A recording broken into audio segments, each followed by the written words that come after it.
This may be sabotaging your success without you even knowing it. And what is this? It's something I've suffered with, and many of my clients have too. Imposter syndrome. And it is commonly reported an experienced phenomena that affects high functioning and high achieving people. And I'm going to pause for just a second. Congratulations, if you've experienced imposter syndrome, then you're one of those high functioning, high achieving people. And that is what we need to celebrate as well. Because people with imposter syndrome are faced with a task or a challenge or responsibility.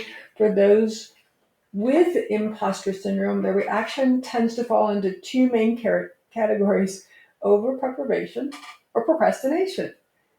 The over preparation mode, individuals with imposter syndrome believe they have to work way harder than anyone else to reach their same goal. They wrongly think that putting in extra effort is the only way to hide the fact that they feel like a fraud. On the flip side, case of procrastination, and I understand procrastination, it took me 5 years to publish my first book. A year and a half to write it, and 3 years of sitting in my computer waiting to be published. And it wasn't until a friend of mine read it and said, "You have to publish this. This will change so many people's lives." And because she believed in me more than I could, I published it. It became an Amazon bestseller. So I understand procrastination. 5 years. And it kind of hurts a bit to think of all the people I could have helped in the meantime. By the way, if you don't know who I am, I'm Vicki Griffith with Breakthrough. I do help entrepreneurs, solopreneurs, and business owners grow their business by eliminating self-sabotage out of their lives so they can have the lives that they desire and dream of, sometimes even beyond what they are dreaming of. They're reaching their goal and potential. So imposter syndrome in the procrastinating state is the fear of being exposed as a fake. So they delay their preparation until the very last minute, or they create it like myself. I created my book and it's sat because I was afraid that there might be spelling errors in there or grammar errors. And I had 5 editors. We over prepare. And they're still spelling out errors, and that's okay. I'm okay with that now. Actually, I think it's kind of unique that there are errors in it still. But either of these responses are part of the cycle that keeps the imposter feeling going. So how does it show up? Now, you may have all of these. You may have some of them. Doesn't mean you have imposter syndrome. It just means that these are what have been recorded and researched as part of imposter syndrome. So it shows up after you finish the task, and there's a short moment of feeling successful or triumphant. However, for people with imposter syndrome, this feeling doesn't stick around. It might be because of one of the other 5 characteristics of imposter syndrome, or could be something going on in the brain. It could be something coming up from the past that keeps you in this loop because you've developed the habit of this self-sabotage and this habit of fear and shame and humiliation in some cases. So let's dive into this a little bit deeper. Whatever the reason, they struggle to really believe in their success, and instead of celebrating, they end up feeling a range of negative emotions like fear, anxiety, a sense of being a fraud. And so that whole cycle repeats when they move on to the next task. That's why it's so important to break the chain of this habit. Behaviors of imposter syndrome: perfectionism, number 1. And that's what I just explained about my book. I was fearful. It needed to be perfect, and it still wasn't perfect after 5 editors. So perfectionism is a strong desire to be the absolute best.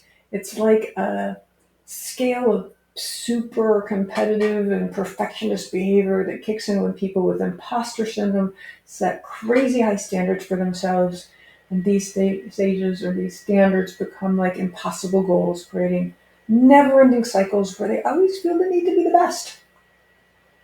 This perfectionism side of imposter syndromes can make things even more difficult. It might make someone act like a workaholic, give up their own interests for what they think it could be for a greater cause. They also tend to blow small mistakes way out of proportion, seeing them as a lack of ability. On top of that, they're super hard on themselves in a way that doesn't really help them get better. All these behaviors and more add up to superhero-like aspects in imposter syndrome. So what is superheroism? Number 2, where you believe you need to be the absolute best. It shows up as a habit of getting ready for tasks way more than necessary just to seem capable. The main issue here is doing too much, and it adds extra stress to your mental health because you're setting standards that are just too high. Number 3, fear of failure.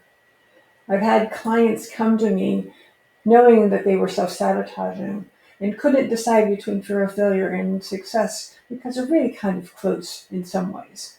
The fear of failure, you experience anxiety, the fear of being shamed or humiliated if you fail or do worse than a peer, specifically on a particular task. And therefore, number 4, there's a denial that you're competent and that you're capable, meaning refusing to accept or admit that you, are skilled and capable of doing something. It's like when someone is good at a task but they don't believe in their own abilities or deny that they can do it well. Number 5, fear of success. This is what I talked about the coin, fear of failure, fear of success. So when a person turns a mistake into a pattern of thinking, and these are all patterns of thinking, making it hard for them to see their accomplishments. They struggle to acknowledge their success because doing well might mean more is expected of them and they'll have more work on their plate. It's like they're stuck in a cycle of downplaying their wins and feeling anxious about what success might bring. This is a real thing. Many times with my business owners, one of the questions I ask them is, what's the downside of being successful? And they're usually stunned by that question. But there is a downside. And then the next one is, what's the upside of not being successful? That even shocks them more. What do you mean there isn't? Yes, there is. Otherwise, you wouldn't have this reoccurring behavior that's causing self-sabotage. It could be imposter syndrome. It could be something else. We need to look into that so you can stop the cycle and stop the sabotage. So how do you get over it? Of course, self-reflection. That is the first way of changing. Always self-awareness, self-reflection. That is how you discover what's going on for you. So self-reflection could be, you could start a journal. You can just recognize it. What is this thought and what's the feeling it's bringing? Is it bringing up that feeling of being a fraud or a fake? Is it bringing up anxiety about a project that's due and you're spending way more time over preparing for it? Or you're not spending any time preparing for it, you're procrastinating and wait till the last minute. And I'm not saying that is, if you have that is a bad thing to have. I have many, many, many friends who they are their best at the last minute and they feel they do their best work. And that's their personality. It doesn't mean that they have imposter syndrome. That's just who they are. And that's okay. Be who you are. Gratitude exercises, especially when you've had a win, and especially the teeny, teeny, tiny wins. The teeny, teeny, tiny wins. Celebrate those. I know it feels ridiculous and it feels kind of kindergartenish, but it works. There is psychological and hard research that shows that when you reward for a win, then what happens? Your brain wants more. It craves more. It doesn't mean you're competitive. Winning doesn't always mean competitive. I suspect you're very competitive with yourself, though. Definitely. Maybe competitive with others. Winning doesn't mean that somebody else, you're pushing somebody else or they're losing. Winning means that you're successful at the task, as small as it might be. Maybe it's a phone call to a prospect, or it is getting a sale. Even though it doesn't feel like it's enough, celebrate those wins. Write them down in a gratitude journal. How do you celebrate the wins is really totally up to you. For me, it's a check mark on the list that completed that task. I'm actually thinking about buying stars like you used to have in kindergarten, the little gold stars. Mine would be blue because that's my favorite color. But that's really up to you. How do you celebrate wins? It doesn't have to cost you anything, but it's about allowing the brain to experience it so it craves more. And so therefore, you're more apt to, here's the next way, just do it.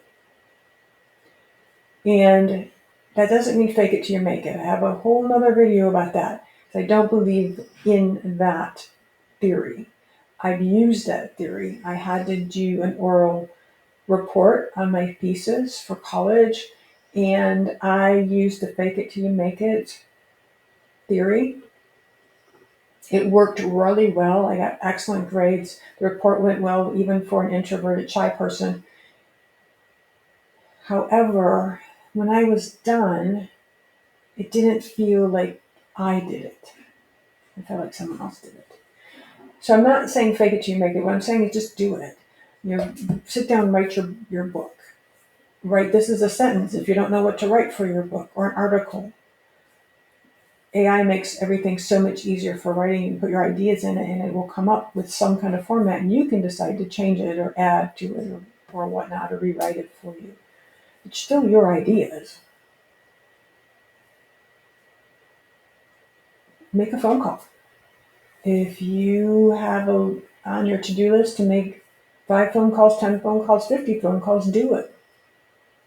And if it's 50, then have a report for yourself. So when I was making a lot of calls in one time, I had a goal of 25 a day at one point, I would do hash marks to show me I had done 25 and then celebrated the 25th, even if I didn't talk to anybody.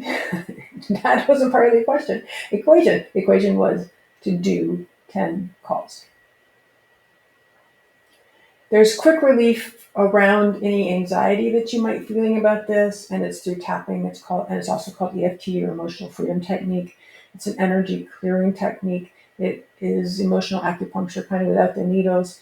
You can go to crushcravings.com, get a video series for free on how to do the technique. That series is based on food cravings, but really the technique can be used for anything.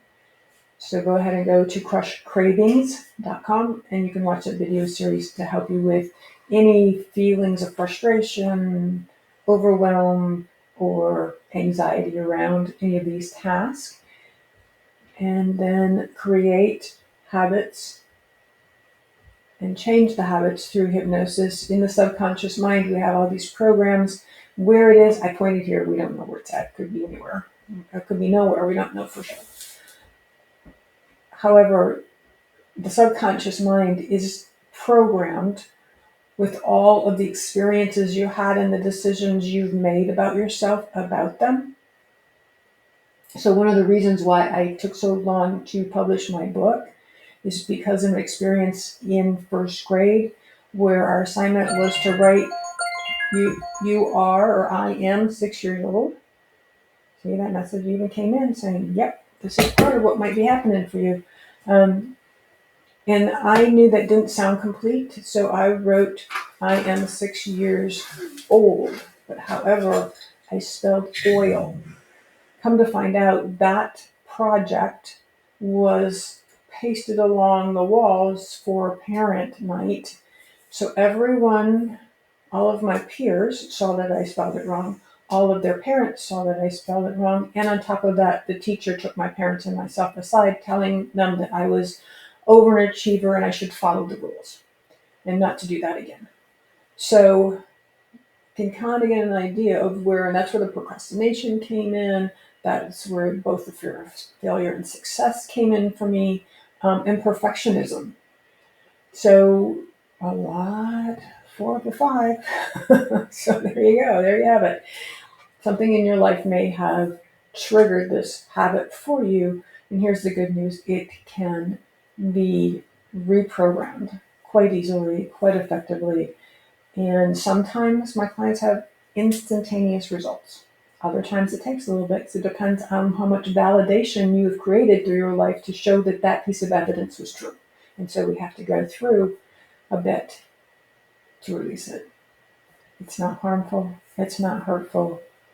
And most of my clients, actually all my clients, have said they feel fabulous and they sleep better than they ever have before. So hypnosis, find a hypnotherapist that you trust and can work with to help with that. Of course, prayer. I think every intention is a prayer. And create that prayer through gratitude of celebrating your wins and accomplishing more. Because this is just a state for now. You can get past this, regardless if it's called imposter syndrome or procrastination, or there's another alarm for you, or any of the other 5 areas that I spoke about. You can move through this. I know from experience I have done that as well. As I said, the spelling errors in my book will always be permanent because I don't have to be perfect, and neither do you. So until next time, sending love. Bye now.